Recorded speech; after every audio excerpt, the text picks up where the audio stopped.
This ancient place goes back to 22 BC.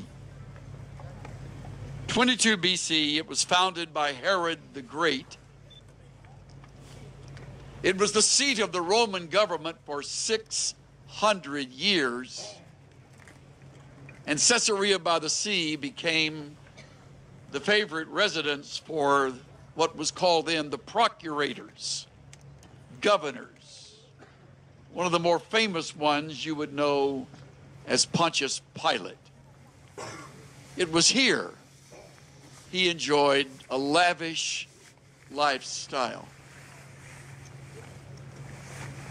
You pick up the record of Caesarea by the Sea if you have your Bible with you and locate chapter 10 or chapter 8.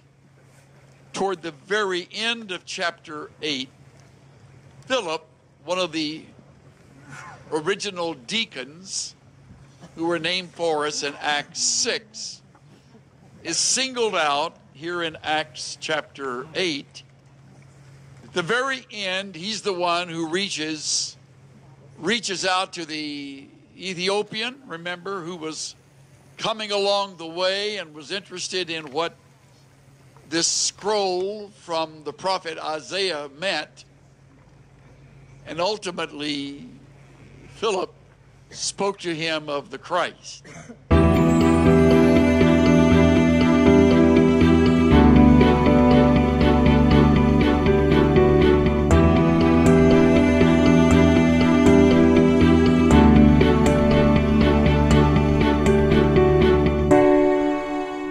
But the thing that I thought about as I thought of those two stories is, why did God deliver his people in the first one under the judges and not deliver his people under the second one, under Josiah? Because Josiah was such a good king.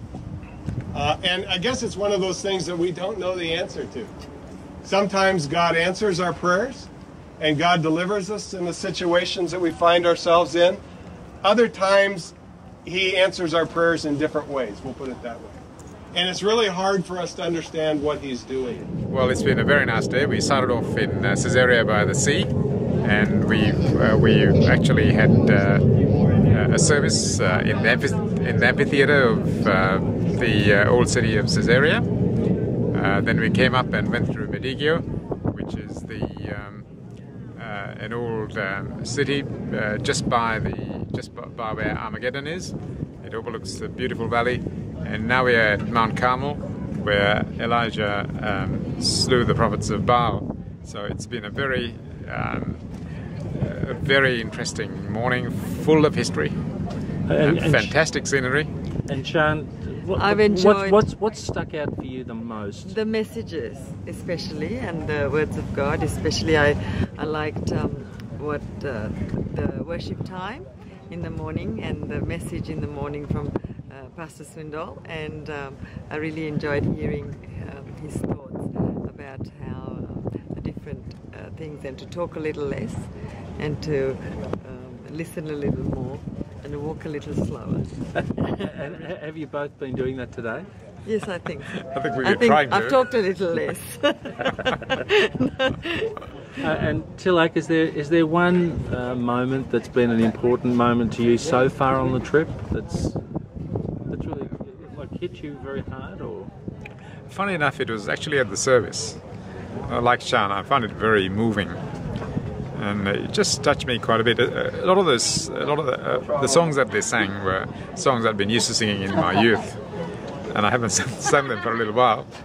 But it all brought things back, and I just felt very touched by that. And I really enjoyed how Chuck said that we should learn to, the way we speak about the gospel, to convince people. How he talked about those things. That was really good. And what Tom said today, how in every situation God always wins.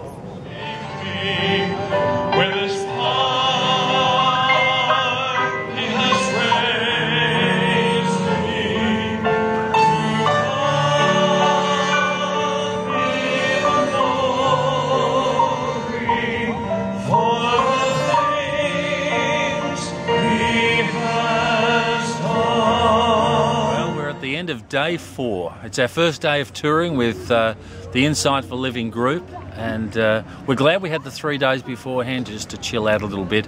Today's been a big day. We've been to Caesarea by the Sea, the Roman Aqueduct, Meggido and Mount Carmel. And we finished off with a beautiful dinner around the poolside here at the Guy Beach Hotel in Tiberias. Tomorrow we've got lots of wonderful things to see, and it's going to be very special. So thank you for joining us, and we'll see you again tomorrow.